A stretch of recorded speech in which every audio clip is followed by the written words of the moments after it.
Hello, welcome to another episode of the Youthful and Useful podcast by Leap Africa. On this podcast, we'll discuss topics that inspire and empower young people to be principal leaders and agents of transformation in their communities. Here we recognize and celebrate the awesomeness of young people and amplify their voices on issues that concerns them. I am Joshua Olawi, and I'll be your host for today. In this episode, we'll be exploring the place of young people in the transformation of Africa. Africa is a continent rich in natural resources and cultural diversity, with a young and growing population that presents enormous potential for development and transformation.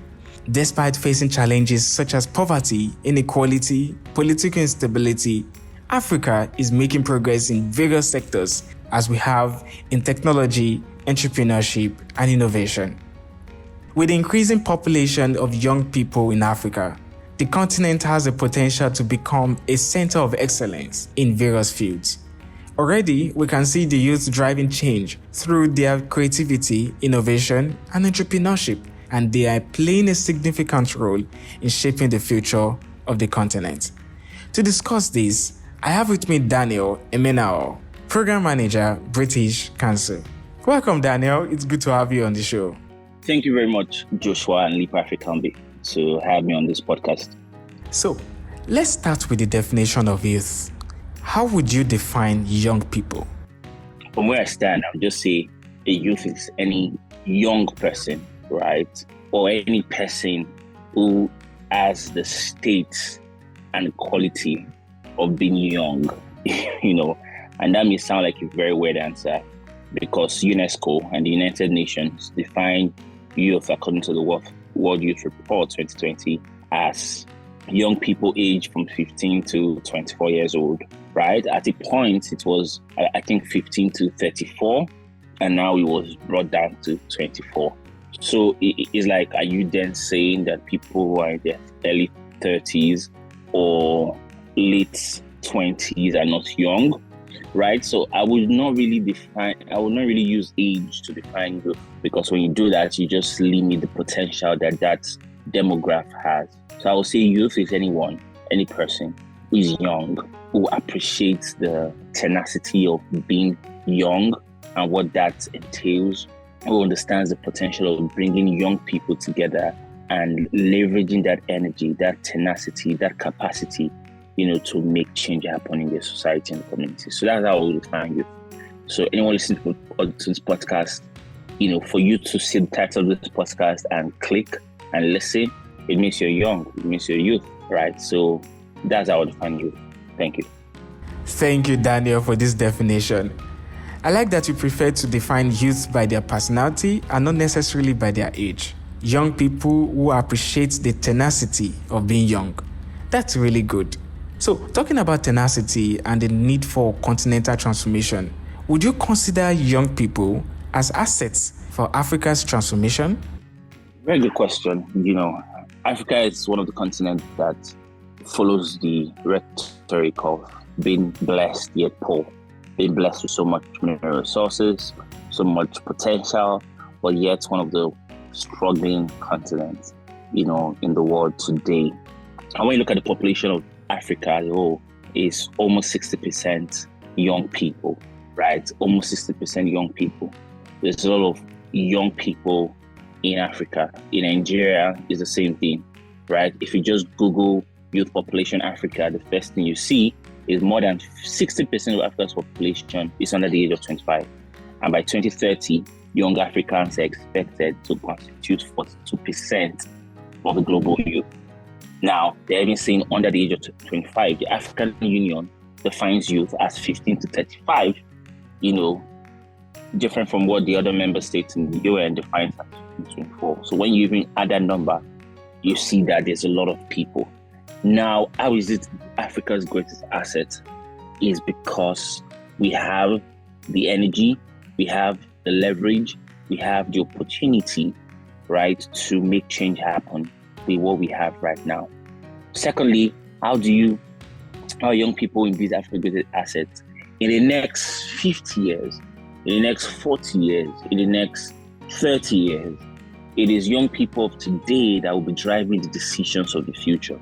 And if young people are not equipped with the knowledge, with the skills, with the tools, are not empowered with the vision and the values that should govern a society, then we'll be in problem. There will be a problem in the nearest future.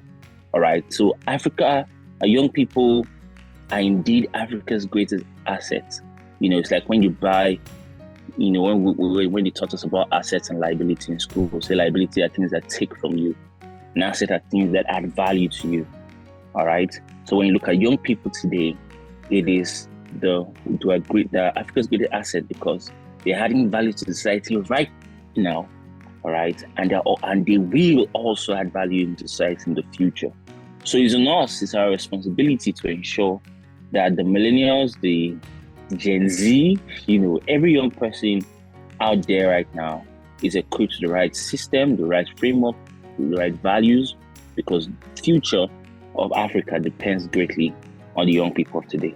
Yeah. Thank you once again, Daniel. I agree that the future of Africa depends on the young people. Now, speaking from the perspective of youthful energy and the potential as assets for Africa's transformation, how would you rate the engagement and participation of young people in the development of Africa? That would be quite hard to answer, right? Because when you consider the different contexts in Africa, it might be different, right? So I won't be able to say I can rate the engagement a certain way or give it a certain percentage. I would say young people are becoming more aware that the future of the society, the future of the community is in their hand, right? Now, I believe youth engagement or engaging young people in Africa's development starts with that awareness, which is a good thing. So if I will rate the awareness of young people, because until recently, young people are taking the back step, the back bench, right? We want these quote-unquote leaders to go governors, and whatever they decide is a problem. And around the world today, not just Africa, young people are becoming more aware that, for example, understanding that the right to vote for their leaders, to vote for their political leaders, is essential for their future. And you're seeing more involvement and more awareness in that regard. So you're seeing more awareness and more engagement in that regard. Well, however, it's beyond awareness. That I'm aware that if I make change happen is not enough. I have to be engaged. I have to put my hands on the plow. I need to contribute. I need to understand what's going on and contribute with my talents, my time, my thoughts, and my resources to make that change happen. So I'll say in terms of that direct engagement, there's still a lot of work to be done. For example, youth engagement is defined as a powerful way for community-based organizations and government agencies to include the young people they serve in moving their work forward. So until now, you see organizations implementing programs for young people, and there's not even young people in that team.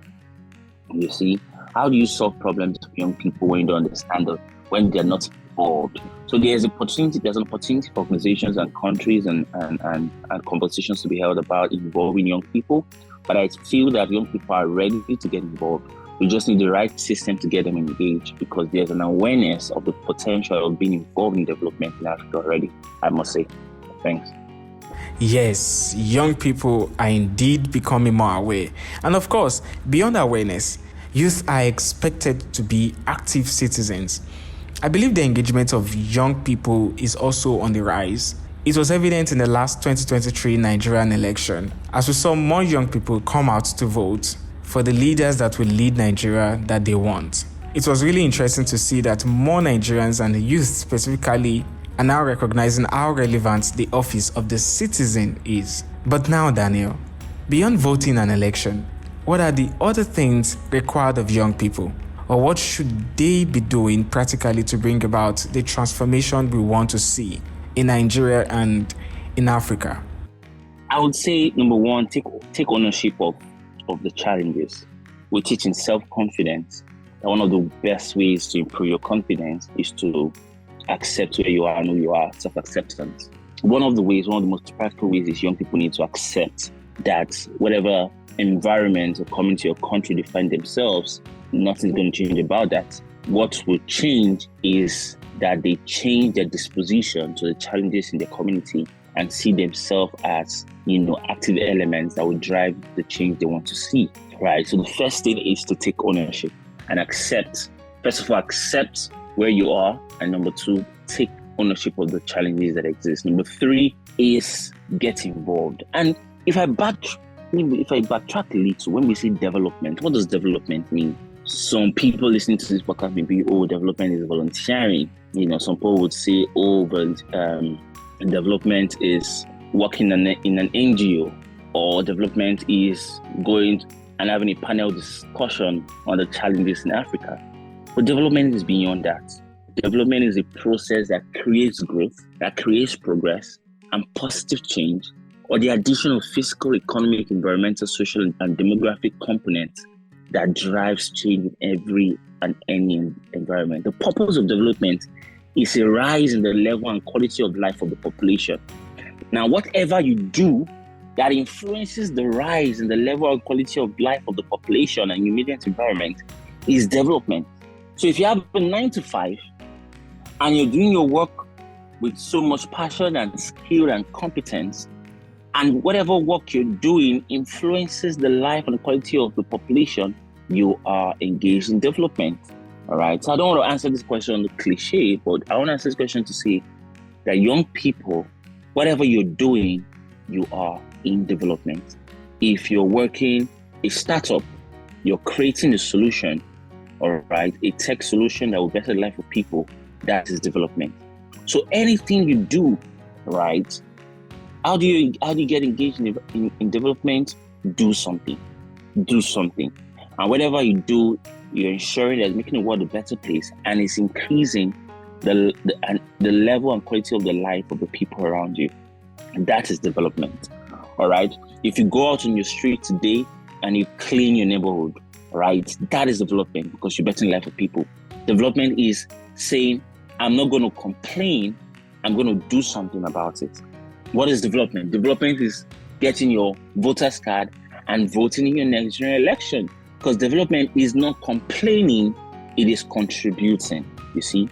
So whatever you're doing, whatever you're contributing, that influences the rise in the level of the quality of life of the population around you, you're doing development. So how can young people be engaged? Do something. Whatever your hands find to do, do it. Do it well. Do it so that the next person, the person who's going to benefit from that, is going to be happy. So the person is going to benefit from that, is going to have joy, is going to have peace, is going to have food on his table. Be an entrepreneur, start businesses. All right, that is development. All right, do not see development as just volunteering for a cause. It's beyond that. It's not attending a panel talking about the challenges. It's doing something about the challenge. Is climate change an issue? What can you do? What is your contribution to better life of people around you in the area that you're passionate about? You have the SDGs there. There are a lot of goals under there.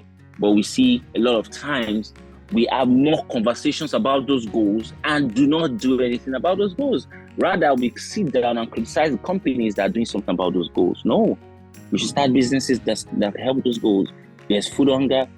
Create a product, be innovative about the solution that can do that. Climate change is happening. What businesses, what innovations can you bring that will contribute to the solutions that we're talking about? That is how you can get involved and get engaged. All right.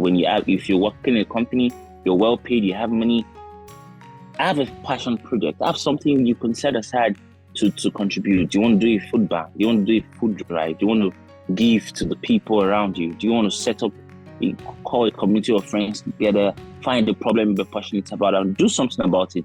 That is development. It is doing something with what you have, where you are right now. I like this. We don't need to overthink what we do. We just take ownership of certain responsibilities in our own sphere of influence, contributing to the solution to problems around us. That is, start something from where you are. It could be at your workplace, your family, or the community where you live. Now, Daniel, let's flip to the other side. Apart from the young people doing something for the transformation of Africa, what is the place of the government leveraging the potential of young people? To what extent does the government leverage this awesome potential of young people? And what do you think the government should be doing in this regard? Thank you very much. I would say get the young people involved in whatever thing you're doing. We already said, why do we feel that young people are not involved in development? Is because sometimes they see development as something that is the responsibility of leaders and not them and not theirs, right? They see development as something that should be driven by political leaders and government and not them. And that's why I say the first thing is for people to be aware, take ownership of the challenge, and do something about it. How can government leverage the potential of young people? Is get them involved in whatever thing you're doing. And don't just get them involved because you want to get them involved, because you see that today, we have a young person on our panel, or somebody that because you just want to do a political post and say we have a young cabinet just for the sake of the statistics. No, get the right people involved, competent people, people who have the willingness, who have the drive, people who have the talent, people who have the courage, right, to drive Africa's development to where it wants to be. Get them involved. Create policies and systems that encourage young people. All right, encourage young people. In this part of the world, you see where leaders kind of frustrate young people. Young people are going into a particular industry. You put policies that frustrate them. All right. Young people on the street protesting, you don't listen to them, rather you just take them away, all right? Or you kick them out of the streets. When you do that, young people lose their trust for the government. And development is built on trust. That I trust you to create something for me. I trust you to create a service, a product, or a system, or a policy that's going to make my life better. So young people want to see that level of trust between them and the government. And whatever the government is doing, if you want to engage young people, if there's any government official listening to us, which should be quite interesting, is build systems and policies that increase the level of trust that young people have for you, and get them involved in whatever project you're doing, because the future of Africa today is the young people. Yes, the future of Africa today is the young people. And still talking about the young people, you mentioned some elements that make young people assets for development. How can young people convert this raw potential, or who they are? What is your recommendation for how young people can leverage their innate ability to transform themselves as assets for Africa's development? Absolutely. There's this definition of transformative leadership by, I think, the Mastercard Foundation that says transformative leadership is the act of engaging others in an ethical manner to drive positive and lasting change. So the evidence of transformation is positive and lasting change, not just change, because some change cannot be lasting. You go back to status quo, is lasting change. The role of young people in birthing transformation is by getting involved, like I said earlier, and being together, working in teams, working in a group of like-minded people, right? Because there's an African proverb that says, if you want to go fast, it says go alone, but if you want to go far, go together. And that far is the lasting change we're talking about with the transformation. So we need to recognize the importance of working as a group of like-minded individuals, because change cannot happen with one person. Yes, it starts with one.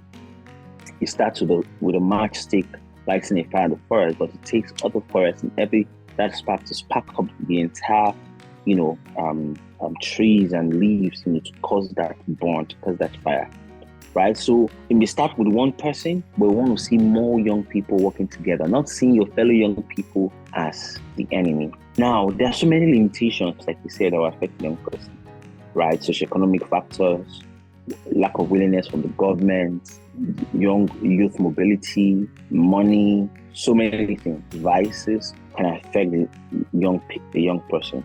But we need to learn how to overcome those challenges. And one of the ways is by increasing your competence. I believe that the quality of your competence would quench whatever challenge or problem that may exist. All right? Every problem comes with an opportunity, and every opportunity has a potential for a solution. And only competent people can create innovative ideas that can solve whatever problems we have in Africa. So young people get competent, right? There are conversations about data science, conversations around technology, Bitcoin, blockchain, project management, data analysis, right? Climate change, cybersecurity. There's so many things that young people are learning. And if you look at the world today where you see a lot of development, it is driven by skill, right? It's driven by skill. It's driven by that level of awareness of the problem and finding the skill to create the solutions to solve that problem. Look at the tech ecosystem for case in point, Africa today, or even Nigeria, is driven by young people. But imagine if young people didn't have the tech skill to create those solutions. You see what I mean? So I would say young people don't get discouraged. To drive transformation, you need two things. You need the right skill and the right people. The right skill and the right people. When you have the right skills and you're in the midst of young, other like-minded people who share same values with you, who understand that they see themselves as contributing factors to the solutions of Africa, that is how transformation can begin. It is not a me versus you situation. It is, I'm working with you together to solve Africa's challenge. And when we do that, we will see change happen. If you look at the history of change in other parts of the world, change is driven by young people who had the skill, but not just the skill. They had a team of people who had the can-do spirit and the willingness to make change happen. And that is how we can drive African transformation. The right skill and the right people. I must say it's been a good time with you, Daniel. Now, as we end this conversation, let's take a peep into the future. What does the future of Africa look like when the potential of young people is properly harnessed? The future of Africa is a good one, right? It's a good one. It takes visionary leadership, to be honest, to really harness the potential of young people.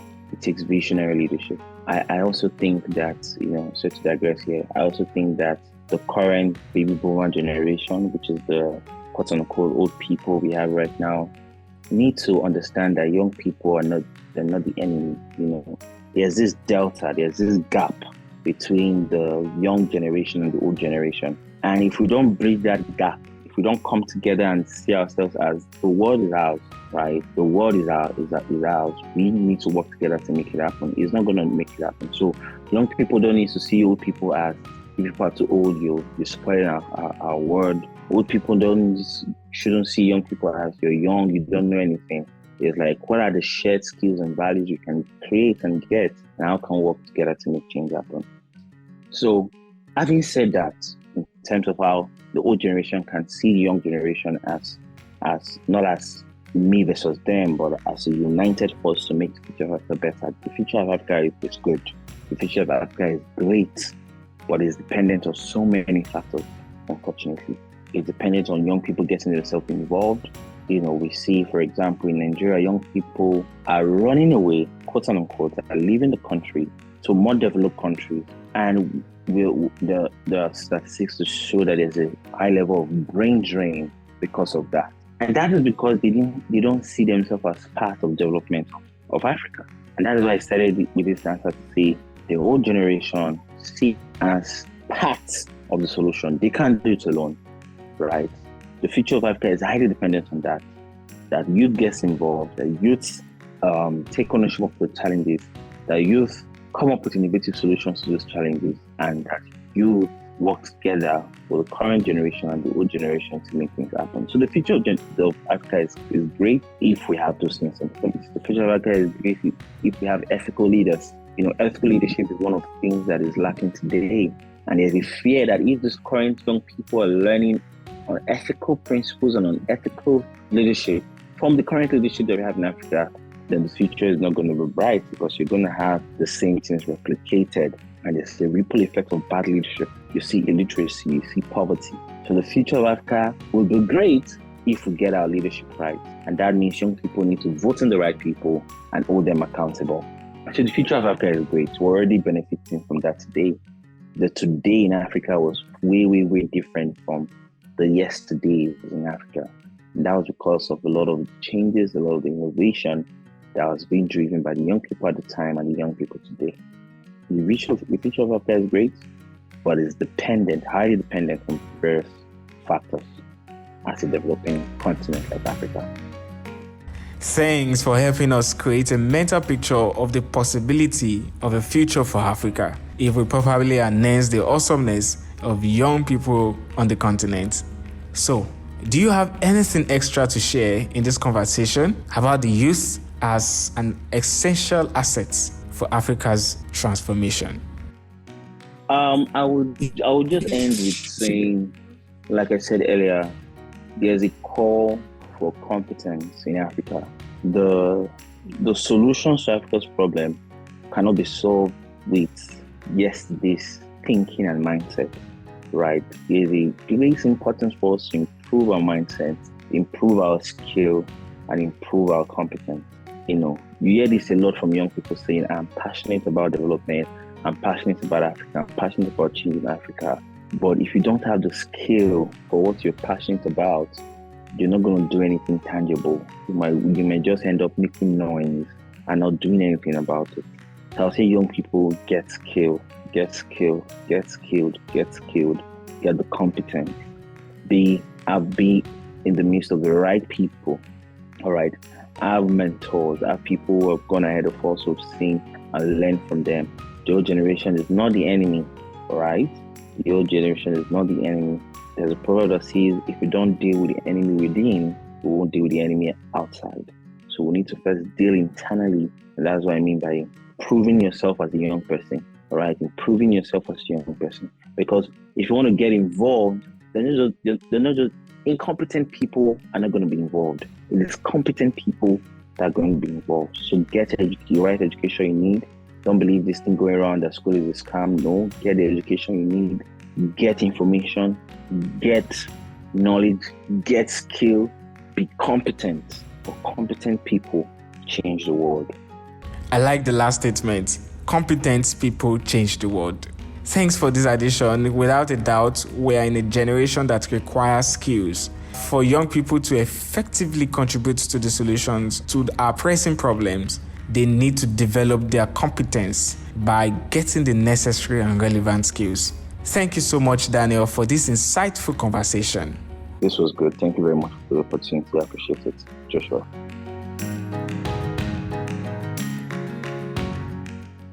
Yeah, that was Daniel Emenao, Program Manager, British Council. Now, as we conclude this episode, I would like to remind you that young people are indeed Africa's greatest asset, and we all have a role to play in ensuring that youthful potential is fully harnessed for the development of the continent. It is important for young people to take charge of their future, become active agents of change in their communities, and to hold the government accountable for their actions. This begins with self-leadership and capacity building. We encourage you to continue to participate in nation building through community service, entrepreneurship, or any other means that align with your passion and purpose. Remember, the future of Africa is in our hands, and we must all work together to bring a better continent for generations to come. Don't forget to subscribe to our podcast on various podcast platforms, Google Podcast, Apple Podcast, and Spotify, and also on Leap Africa's website at www.leapafrica.org to stay updated on our upcoming episodes. We value your feedback, so please feel free to share your thoughts with us on our social media handles or email us at communications@leapafrica.org. Thank you once again for listening, and until next time, keep being youthful and useful.